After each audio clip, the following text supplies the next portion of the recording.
فوز مهم خاصة من الناحية المعنوية، وراكم تعرفوا كي تفوز بمقابلة ديربي راح كما يقول لك تعطيك نفس آخر ضد فريق كنا على بالنا باللي راح يرمي كل في الكل بعد تغيير المدرب.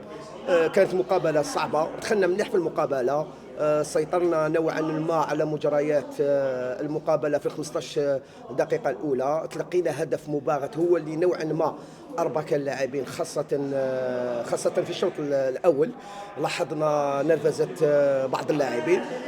عند دخولنا في الشوط الثاني تكلمنا مع اللاعبين، قلنا لهم لازم تقعدوا مركزين في المقابله، نستحوذوا على الكره، نروحوا على الاطراف، ما نتقلقوش. الهدف كما يقول لك يجي وحده. الحمد لله قدرنا باش نسجلوا هدف تعديل النتيجه.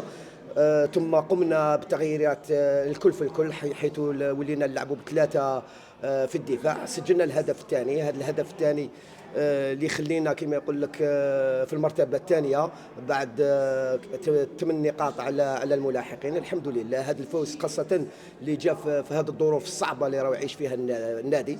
الحمد لله راح نخدموا كما يقول لك بكل اريحيه. عندنا ان ديبلاسمون تري ديفيسيل لا سومين بروشين، ان شاء الله نحضروا له بكل قوه، وعندنا باقي المشوار راح نلعبوا كما يقول لك كل مقابله كانها نهائي.